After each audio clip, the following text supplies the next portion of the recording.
Antes de entrar a la definición como tal, tenemos que... ¿qué doble? Ahí está. Interiorizar esta... A ver, ¿qué dice? Disculpen. Hay un chat. Correcto. Los que lo han colgado en el Uni virtual no hay ningún problema. Y los que me han enviado por correo también no hay ningún problema. No se preocupen. Más bien, les agradecería que presten atención. Ya estamos empezando con la parte introductoria. Y lo primero que tenemos que dejar bien claro es la relación de la matemática con la ingeniería, ¿no? Porque una carrera de ingeniería siempre lleva cursos de matemáticas. Ha habido siempre esa asociación desde, vamos a decirlo así, tiempos inmemorables.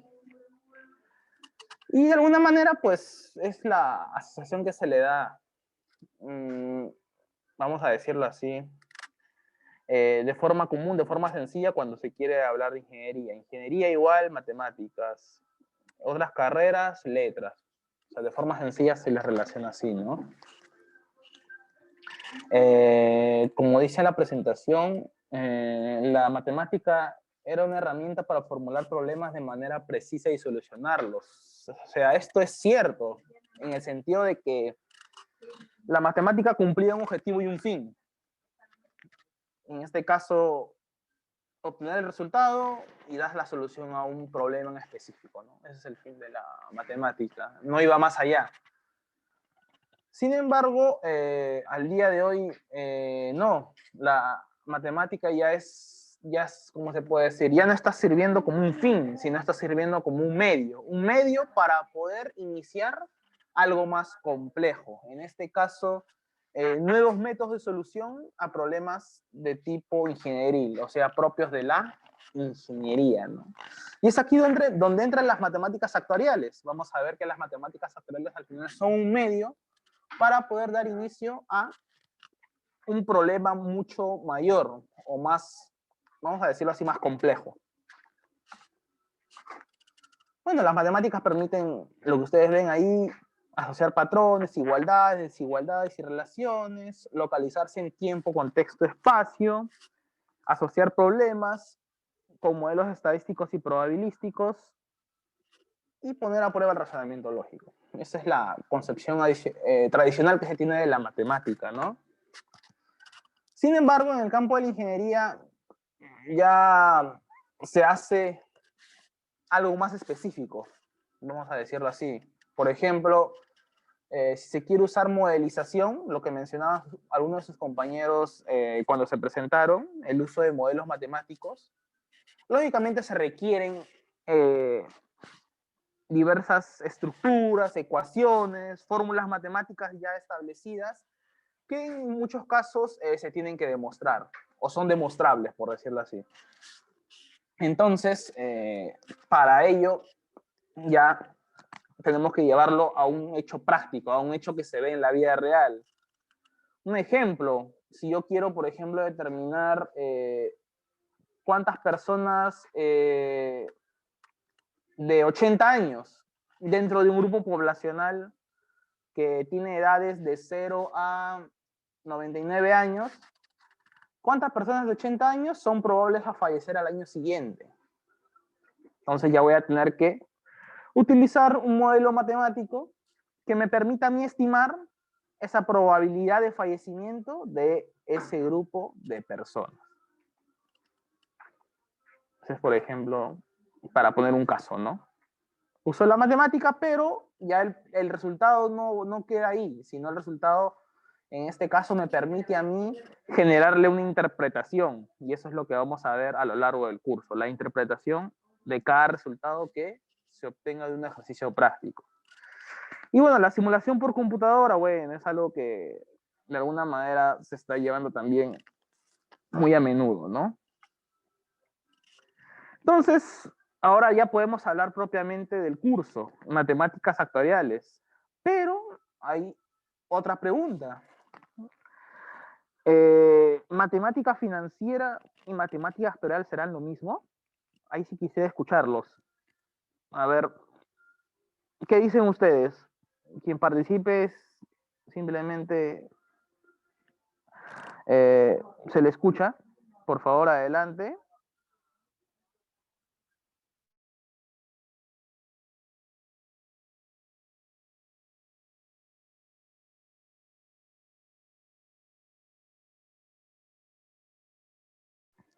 ¿Alguna idea de alguno de ustedes?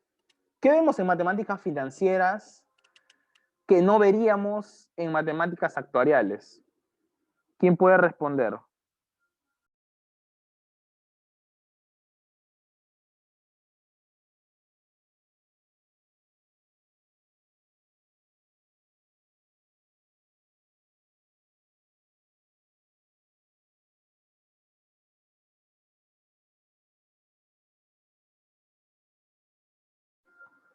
Ahí hay que primero interiorizar si uno engloba al otro o viceversa, ¿no? ¿Será uno más, vamos a decirlo así, abarcará más temas que el otro?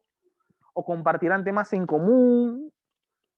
¿O simplemente serán disjuntos? O sea, no comparten temas en común y cada uno tiene sus propios temas por separado. Partamos de la pregunta, ¿qué estudian las matemáticas financieras? A ver, ¿quién puede responder esa pregunta?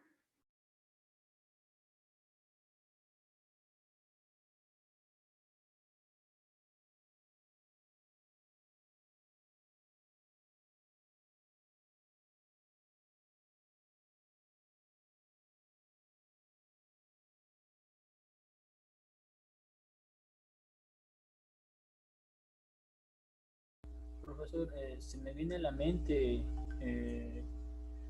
temas con el dinero, o sea, cómo va el valor del dinero durante el transcurso del tiempo.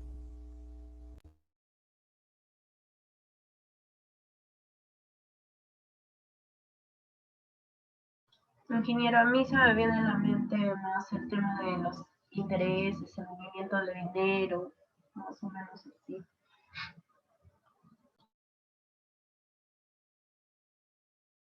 Ay, disculpen. Muy bien, gracias Luis Paolo y gracias Laura. Es correcto. Lo que estudia las matemáticas financieras es, en simples palabras, las tasas de interés y lo que tiene que ver con su valor, en este caso, de los montos que trabajan con tasas de interés a lo largo del tiempo. Eso es básicamente lo que estudia la matemática financiera. En cambio, las matemáticas actuariales vamos a ver que en parte también estudian eso, ¿sí? En parte también estudian eso. Sin embargo, lo lleva a un punto mucho más específico. Permítanme. Ahí está lo que les decía, tasas de interés y valor de dinero en el tiempo. Yo creo que eso está clarísimo, ¿no? En lo que es matemática financiera, no hay que darle más vuelta ahí. Mientras que la matemática actuarial ya se va más allá en el sentido de que no se queda con el valor del dinero en el tiempo, sino lo cuantifica. O sea, cuantifica en el sentido de que se obtiene un valor que de alguna manera va a representar un riesgo expresado en término monetario. O sea, el valor que se obtenga es un valor que de alguna manera va a significar un menor o un mayor riesgo respecto de un valor denominado valor base, vamos a decirlo así. Y lo que va a hacer es cuantificar ese riesgo como tal. ¿Y qué es lo que va a hacer? Aplicar modelos matemáticos y estadísticos para evaluar dichos riesgos, principalmente, ojo, principalmente en el campo financiero y de los seguros. Principalmente, ¿por qué digo? Porque es el uso más común que se le da al día de hoy en esos campos. En otros campos sí también se puede dar, pero no hay aún líneas de carrera específicas. Básicamente, instituciones financieras y o bancarias, y en lo que es el tema de los seguros, ¿no? Instituciones que de alguna manera evalúan permanentemente riesgos.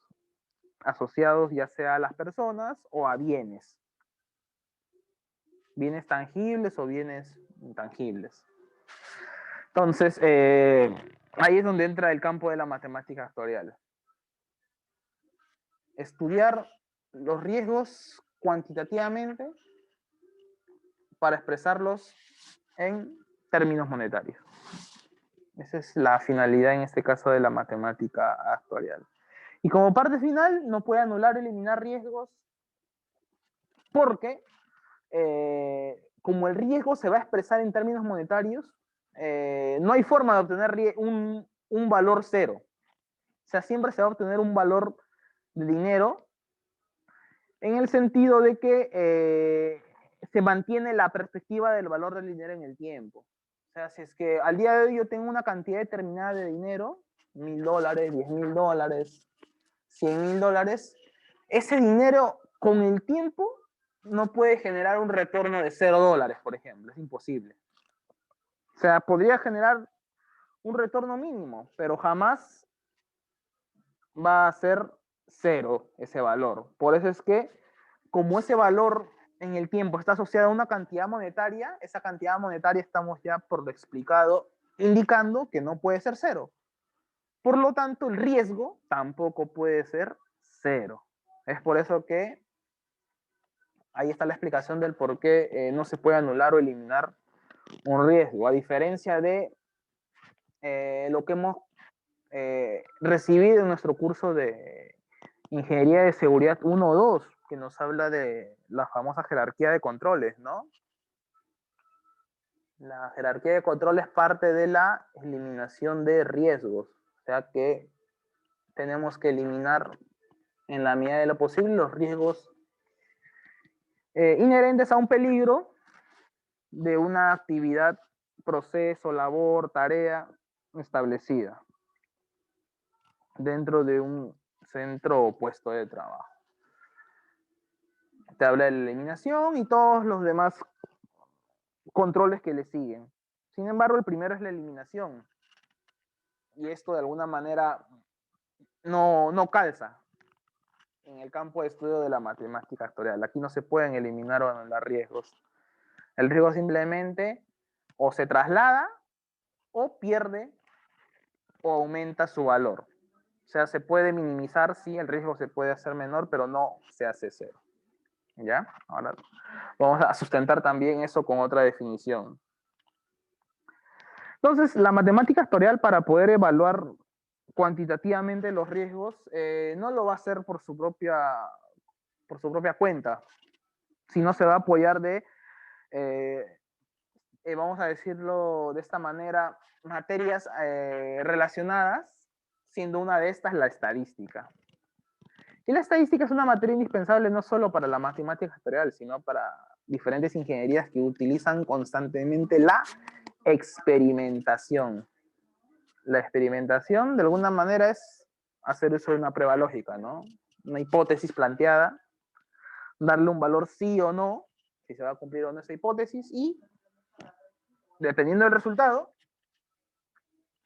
se hace o se verifica la experimentación como tal.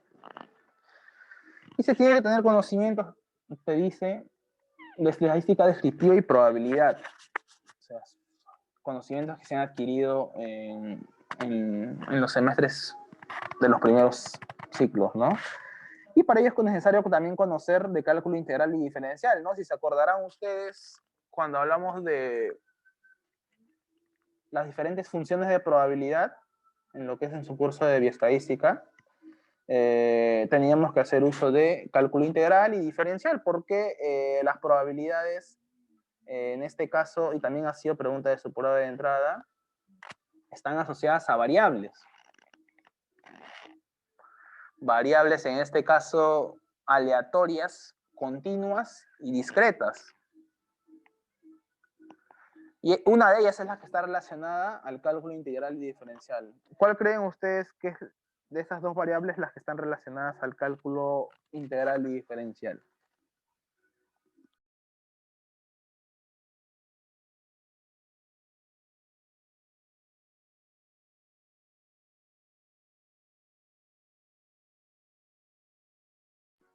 ¿Alguna idea?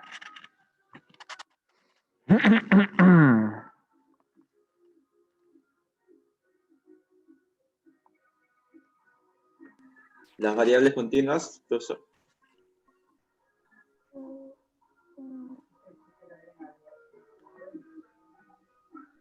Sí, es correcto. Las variables aleatorias continuas son las que justamente están asociadas a lo que es el cálculo integral y diferencial, y también lo vamos a ver a lo largo del curso. Muy bien. Entonces ya con eso podemos definir un actuario. Un actuario es una persona que, en este caso, si nos remitimos a la etimología de la palabra actuario como tal, se refiere a un asesor, un consejero, un experto técnico, vamos a decirlo, como tal. Y la pregunta siempre es si tenemos algo de actuario, ¿no? Y la respuesta es que sí, porque nosotros justamente cumplimos esas funciones dentro de nuestra organización, queramos o no querramos. Acuérdense que el tema de seguridad y salud en el trabajo es de obligación legal, yendo ya por el tema legal, es obligación legal a todas las organizaciones sin distinción, a todas las empresas en el territorio nacional sin distinción. Incluye entidades públicas, entidades privadas, inclusive hasta las instituciones de las Fuerzas Armadas, policías, militares, que de alguna manera quizás no se podría pensar que también están incluidas, pero sí, abarca cualquier institución que de alguna manera maneja personal a su cargo. Entonces, el tema de seguridad y salud en el trabajo, como yo siempre lo defino, vamos a decirlo en este caso, es un tema transversal a una organización. O sea, si bien hay un área dentro del organigrama de las empresas, hay un área de seguridad y salud en el trabajo y todos los demás nombres que les dan, UHCE, SOMA, EHS, etcétera. Si bien hay áreas, unidades, hasta gerencias dentro del organigrama de las empresas, al final estas gerencias, estas jefaturas, estas áreas de SCT, Seguridad y Salud en el Trabajo, son transversales. ¿Por qué? Porque tienen que brindar soporte a toda la organización. No pueden hacerse de la vista ajena, vamos a decirlo así, si es que pasa un problema en una determinada área. Porque no está en mi área, yo no voy a actuar e intervenir. No, esa no es la figura del área de seguridad y salud en el trabajo en las empresas. Es un área transversal porque sin importar en qué unidad de negocio o en qué área dentro de la empresa se presente la eventualidad, el área de seguridad y salud en el trabajo siempre va a tener que intervenir. Entonces, ahí viene nuestra función como experto técnico, como asesores, como consejeros, como soporte a las demás áreas, y es por eso que tenemos algo de actuario, ¿no? ¿Están de acuerdo? ¿Qué opinan ustedes? ¿Alguien que desee opinar?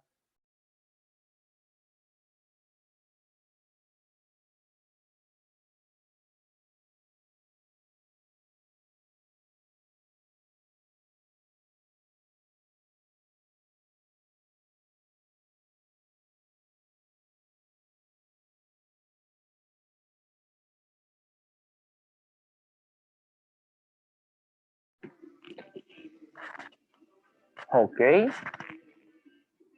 Vamos a ir viendo entonces la manera de que quede claro esto. Si no hay mayor preguntas, yo entendería que está clarísimo. Ahora sí, vamos a pasar a la pregunta que estaba anunciando desde que iniciamos o desde que me presenté, que es el riesgo. ¿Qué significa la palabra riesgo? El término riesgo como tal.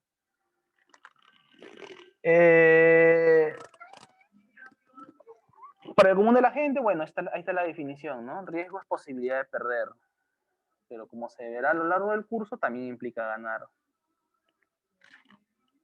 En un seguro de lucro cesante, y esto ya es un tema ya que está inmerso en una norma, se define de que se va a asegurar utilidad. O sea, en un seguro va a haber una ganancia, pero si es que hubiera pérdida, te dice de que el asegurado va a regresar a una situación antes de que esta ocurriera, con algunas gradaciones que dependen de las características del siniestro. A ver, ¿por qué pongo estos términos que aparentemente parecen un poco enredados? Porque en este caso, está diciendo para esta definición, es que se asegura una utilidad en el sentido de que puede presentarse una pérdida para un determinado seguro contratado. Una pérdida en el sentido de que la aseguradora de alguna manera no le garantice rentabilidad al asegurado respecto a la prima que éste va a aportar mes a mes o al dinero que va a desembolsar el asegurado por un periodo de tiempo. Y la aseguradora posiblemente no le asegura rentabilidad, más bien le asegura pérdida. Sin embargo, a pesar de ello, en este tipo de seguro, a pesar de la pérdida, el asegurado va a regresar a la situación en la que se encontraba antes de que ocurriera la pérdida. O sea, vamos a dar un ejemplo. Si es que al mes de agosto el asegurado tuviera una ganancia del 5% y para el mes de septiembre empieza a sufrir una pérdida del 3%, el asegurado no va a asumir esa pérdida, sino será la aseguradora quien la asuma, y la aseguradora en este caso se verá obligada a asegurarle, valga la redundancia, al asegurado la rentabilidad, la ganancia de 5% que se dio previo, en este caso, a la pérdida del 3%.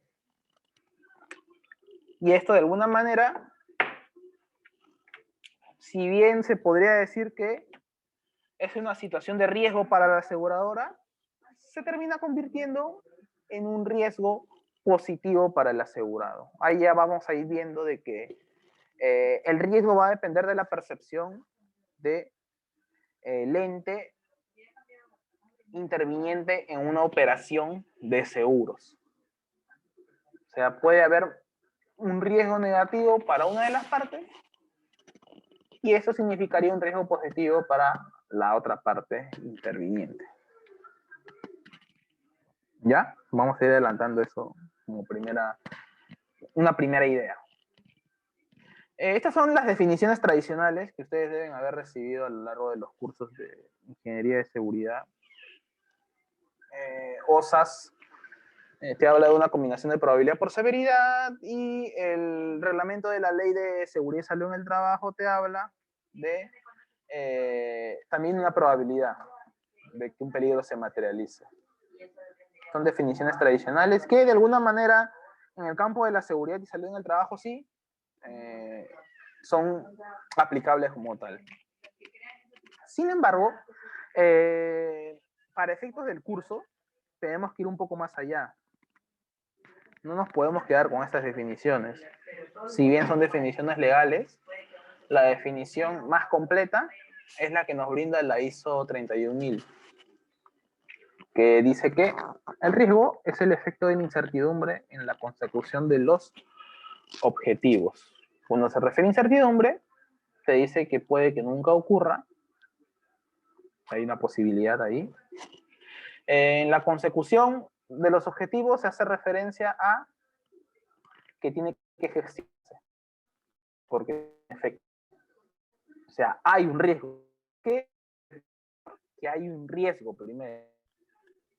Y cuando ya hemos aceptado que hay un riesgo, o ya hemos interiorizado que hay un riesgo, tenemos que gestionarlo. No nos podemos quedar con el riesgo como tal. Tenemos que gestionarlo porque va a tener un efecto.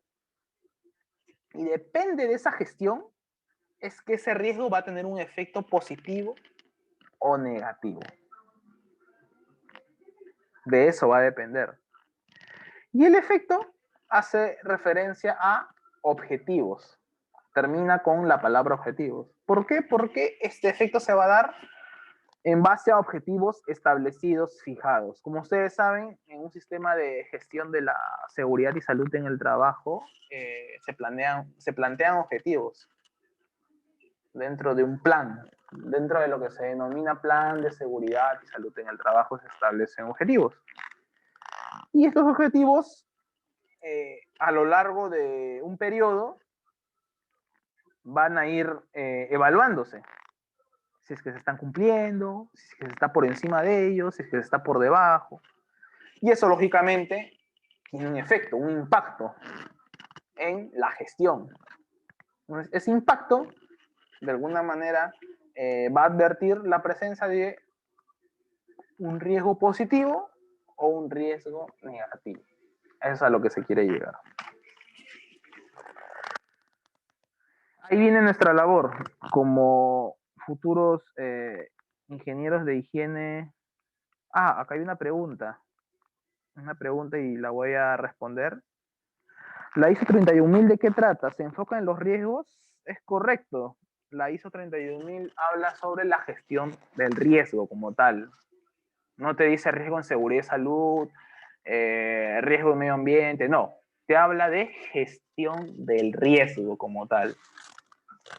Entonces, como tal, tiene que evaluar a los riesgos de una forma holística, o sea, como un todo. No riesgo específico de una determinada área o especialidad, no. Sino lo tiene que evaluar como un todo y es por eso que esta definición es una definición holística de lo que es riesgo, ¿no? La definición que les he puesto en la anterior presentación. Efecto de la incertidumbre en la consecución de los objetivos. ¿Cómo evalúo esos riesgos? Bueno, los riesgos de seguridad y salud se evalúan cualitativamente a través de la herramienta denominada hiper o hiper-C, como quieran llamarlo. Es una forma de evaluarlos cualitativamente. Sin embargo, si los queremos evaluar cuantitativamente, tenemos que hacer uso de modelos matemáticos. Y algunos de ellos se usan, pues, en la matemática actuarial. Y es por eso que decimos que la matemática actuarial deviene de una evaluación cuantitativa de los riesgos. Tenemos que tener bien claro si es que estos riesgos de alguna manera van a, expresados en términos monetarios, van a poder generar un impacto positivo o negativo. Tengo otra pregunta de uno de sus compañeros que habla de profundizar en el tema de riesgo positivo y negativo. Muy bien. Vamos a poner un ejemplo sencillo. Una persona tiene su empresa A vamos a llamarla, y esta persona de determinada cantidad, y esta persona de un momento a otro juega un juego de azar, llámese la tinca, un juego de azar recontra conocido. Lo juega, y como ustedes saben, en este juego de azar hay un riesgo, lógicamente, hay un riesgo de que inviertas el dinero que pagas por este boleto de la tinca, pagas 3, 5 soles, el dinero que tengas que pagar. Y te dan a escoger una serie de números, ¿no? Tienes que acertar la serie de números ganadores, vamos a decirlo así. Números del 1 al 20, al 30, al 50, bueno, es una seguidilla de números que tú tienes que acertar, ¿no? Y hay premio, lógicamente, para la persona que acierta todos los números. ¿Es un riesgo para la persona? Sí, es un riesgo. Pero ¿qué pasaría si esta persona acierta los 6 números? Ese riesgo pasa a ser una ganancia, ¿no? O sea, lo que en un inicio era un riesgo, al final se convierte en una ganancia. Entonces, ahí hablamos de un riesgo positivo. Si es un riesgo que para mí me va a generar ganancias en lugar de pérdidas, hablamos de un riesgo positivo. Y si es que y si es que no acierto ninguno de los números, lógicamente es una pérdida para mí. Un riesgo negativo. ¿Se entendió?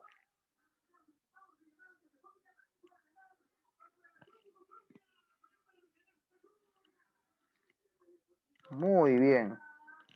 Ya, es por ponerles un ejemplo. También vamos a ir viendo otras situaciones a lo largo del curso donde se ejemplifique mejor estos detalles. Ah, acá termina. 5:41, ya.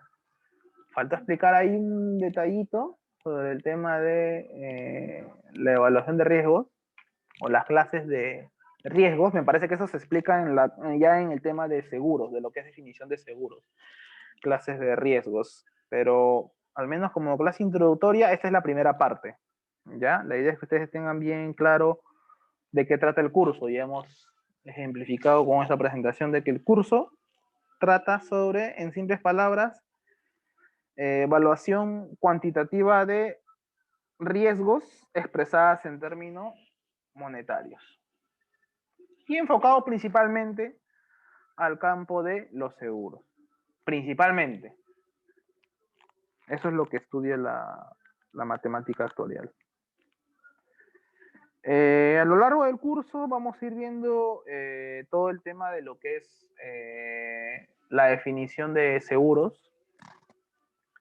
Aunque en la siguiente clase todavía vamos a recordar un poco de conceptos básicos a emplearse en el curso, conceptos básicos tanto de matemáticas financieras, disculpen, así como de estadísticas. Tenemos que recordar un poco de lo que es función de probabilidad, tasas de interés, los factores que me permiten intervenir para valorar el dinero en el tiempo, haciendo uso de las tasas de interés, y todo lo que es probabilidades y función de probabilidades en el campo de estadística. Después hablamos ya de tablas de mortalidad. Vayan revisando si gustan en qué consiste la tabla de mortalidad. Para después ya hablar propiamente de cálculo de seguros como tal, dentro de los cuales se encuentran el cálculo de valor actuarial de indemnización, como un valor actuarial de una renta, y al final vamos a establecer el valor de primas. ¿Y dónde interviene la parte de riesgo? Ustedes me dirán. Está planteado que el riesgo va a estar asociado a dos factores principalmente: a la tasa de interés y a la edad de la persona. Principalmente a esos dos factores va a estar asociado el riesgo. O sea, ¿por qué al valor del dinero o a la tasa de interés? Porque si es que yo ofrezco, o mejor dicho, pago un mayor monto de dinero, lógicamente mi interés va a ser mucho mayor. Por ende, ahí hay un mayor riesgo de que la rentabilidad, si es que es pérdida, sea mucho mayor, y si es que es ganancia, lógicamente, sea mucho mejor, ¿no? Ahí ya viene el riesgo asociado a, en este caso, al interés. ¿Y por qué a la edad de la persona? Porque vamos a ver que en el tema de seguros, mientras una persona tiene más edad, la probabilidad de que esta persona, por ejemplo, para seguros de vida, la probabilidad de que esta persona fallezca aumenta. Cuanto más edad tienes, tu probabilidad de fallecer es mucho mayor. Mientras que si eres más joven, tu probabilidad de fallecimiento es mucho menor. Entonces el riesgo va a estar asociado también con la edad de la persona. Entonces son cositas que vamos a ir expresando a lo largo del curso